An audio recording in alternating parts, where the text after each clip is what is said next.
S&P 500으로 연 10% 배당 받는 법. S&P 500으로 연 10% 배당 받는 법 진짜 가능할까? 자, 그럼 시작해 볼까요? S&P 500으로 연 10% 배당 받기. 이 이야기를 들었을 때 가장 먼저 드는 생각은 어떻게일 겁니다. 이 비법을 알아보기 전에 먼저 우리가 왜 S&P 500에 투자해야 하는지부터 짚고 넘어갈게요. S&P 500은 미국 500개 우량 기업에 분산 투자하는 효과를 줍니다. 역사적으로 꾸준히 우상향해 왔고 개별 종목 투자보다 훨씬 안정적이고, 이게 바로 워렌 버핏이 개인 투자자들은 S&P 500 지수 펀드에 투자하라고 조언한 이유이기도 합니다. 하지만 아쉬운 점 하나 있습니다. 바로 낮은 배당률이죠. 현재 S&P 500 ETF의 배당률은 연 배당률은 1.13% 내외입니다. 이 낮은 배당률 때문에 투자 매력이 없다고 생각하시는 분들이 많아요. 하지만 만약 이 낮은 배당률을 10%까지 끌어올릴 수 있다면 어떨까요? S&P 500 배당률 왜 이렇게 낮을까? 우선 S&P 500 배당률이 낮은 이유를 알아야 합니다. 대부분 S&P 500 구성 기업들은 배당보다는 기업 성장에 재투자하는 경향이 강합니다. 특히 애플, 아마존 같은 기술주들이 그렇죠. 이 기업들은 벌어들인 돈으로 더 큰 성장을 도모하고 그 결과로 주가가 상승하는 방식으로 주주들에게 보답합니다. 그런데 여기서 투자자들의 큰 오해가 생깁니다. 배당을 많이 주지 않는 기업은 좋은 기업이 아니다 라는 생각이죠. 하지만 성장주의 주가 상승은 배당금 이상의 수익을 안겨줄 때가 많습니다. S&P 500은 이런 성장 기업들 덕분에 꾸준히 우상향해 왔고요. 그럼 우리는 이 주가 상승분과 높은 배당 수익이라는 두 마리 토끼 어떻게 잡을 수 있을까요? 바로 여기에서 오늘의 이야기 핵심이 등장합니다. 연 10% 배당의 비밀, 커버드콜 전략 이해하기. 바로 그 비밀은 커버드콜 전략을 활용한 ETF에 있습니다. 커버드콜 전략이 뭐냐고요? 쉽게 설명해 드리겠습니다. 커버드콜은 주식을 보유한 상태에서 해당 주식을 일정 가격에 팔 수 있는 권리, 콜옵션을 다른 투자자에게 파는 전략입니다. 이렇게 하면 옵션을 판 대가로 프리미엄이라는 수익을 얻게 됩니다. 이 프리미엄을 매달 혹은 분기별로 받아서 투자자에게 배당처럼 지급하는 거죠. S&P 500을 담고 있는 ETF가 이 전략을 활용해서 높은 배당을 지급하는 겁니다. 이해가 잘 안 되신다고요? 괜찮습니다. 아주 쉽게 비유를 들어볼게요. 커버드콜 한눈에 이해하기. 제가 아파트를 한 채 가지고 있다고 가정해 봅시다. 이 아파트 가격은 계속 오르고 있어요. 저는 이 아파트를 팔 생각은 없지만 당장 매달 현금이 필요합니다. 그래서 이 아파트를 1년 뒤에 얼마에 팔 수 있는 권리를 누군가에게 팔았어요. 그리고 그 대가로 현금을 미리 받았죠. 바로 이 현금이 프리미엄입니다. 이 프리미엄을 매달 쪼개서 받는 게 바로 고배당으로 이어지는 거죠. 그리고 1년 뒤에 아파트 가격이 제가 정한 가격보다 훨씬 오르면 어떨까요? 저는 미리 정한 가격에 팔아야 하니 아파트 가격 상승분을 온전히 누리지 못할 수도 있습니다. 하지만 아파트 가격이 제가 정한 가격보다 조금 오르거나 그대로 혹은 하락하면요. 저는 프리미엄은 프리미엄대로 챙기고 주식은 그대로 보유할 수 있습니다. 이게 바로 커버드콜 전략의 핵심입니다. 주가 상승에 대한 기대치를 조금 양보하는 대신에 안정적인 현금 흐름을 확보하는 전략이죠.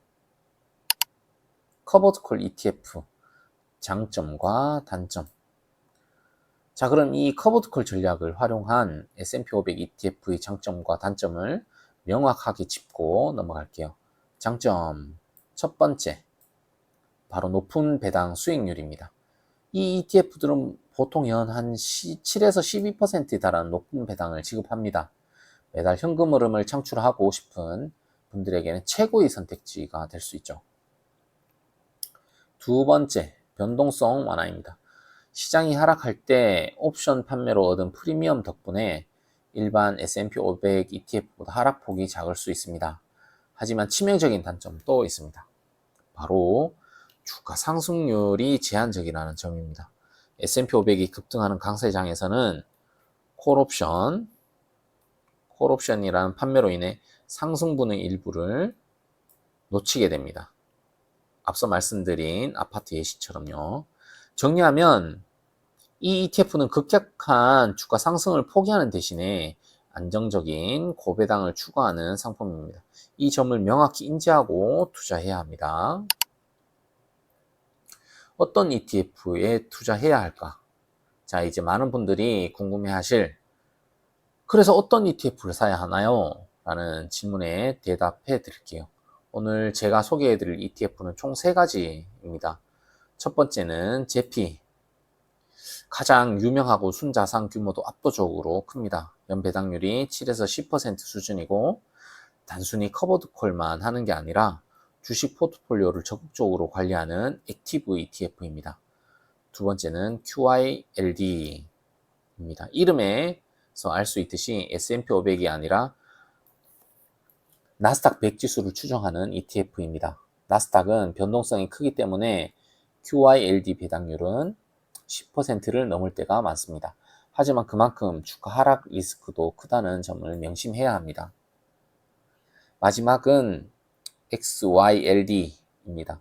QYLD와 같은 운용사에서 만든 S&P 500 버전이라고 보시면 됩니다. 제피보다는 단순한 전략을 사용하지만 비교적 안정적인 배당을 기대할 수 있습니다. 제피, QYLD, XYLD 나에게 맞는 ETF는 자, 여기 먼저 표를 먼저 보시면 제피는 S&P 500 추정지수 그리고 액티브 운용 전략이 액티브입니다. 그리고 배당률은 7에서 10%. QYLD는 나스닥 100 추정지수. 그리고 이건 액티브가 아니고 패시브입니다. 똑같이 어떤 규칙을 정해 놓으면 그 규칙대로 간다. 배당률은 10% 이상이고요. QYLD 이건 추정지수가 S&P 500입니다. 제피와 같죠? 똑같습니다. 그리고 운영 전략 이것도 마찬가지 패시브입니다. 규칙을 정해 놓은 대로 운영한다. 그리고 배당률은 7에서 10%. 이 세 ETF의 특징을 표로 한눈에 비교해 볼게요. 비교해 봤습니다. 제피는 적극적인 운용, 액티브, 주가 방어와 배당을 동시에 추구하는 반면 QYLD와 XYLD는 비교적 기계적, 규칙적인 커버드 전략을 사용합니다. 그래서 수수료는 제피가 더 저렴하죠. 만약 안정적인 배당과 하락 방어를 중요하게 생각하신다면 제피를, 높은 배당을 최우선으로 여기신다면 QYLD와 XYLD로 고려해 볼 수 있습니다. 하지만 다시 한번 강조하자면 이 ETF들은 주가 상승분은 포기하고 배당을 받는 상품이라는 점을 기억해야 합니다. 커버드 콜 ETF, 나에게 맞는 투자일까? 그렇다면 커버드 콜 ETF는 어떤 투자자에게 적합할까요? 첫 번째, 은퇴 후 현금 흐름이 필요한 분들, 매달 월세처럼 따박따박 들어오는 배당금으로 생활비를 충당하고 싶은 분들에게 아주 좋은 선택지입니다. 두 번째, 주식시장의 변동성이 무서운 분들입니다. 커버드 콜 ETF는 주가 하락기에도 배당 수익 덕분에 심리적 안정감을 얻을 수 있습니다. 세 번째, 이미 성장주 비중이 높은 포트폴리오를 가진 분들, 성장주로 주가 상승을 노리면서 커버드 콜 ETF로는 안정적인 배당을 챙겨 포트폴리오의 균형을 맞출 수 있습니다. 만약 여러분이 20, 30대의 젊은 투자자라면 단순히 배당만 보고 커버드 콜 ETF에 몰빵하는 건 추천하지 않습니다. 왜냐하면 젊은 투자자들은 성장성이 높은 S&P 500에 직접 투자하여 복리 효과를 극대화하는 것이 장기적으로 훨씬 유리할 수 있기 때문입니다. S&P 500 10% 배당의 진짜 의미. 자, 오늘 영상의 핵심을 다시 한번 정리해 보겠습니다.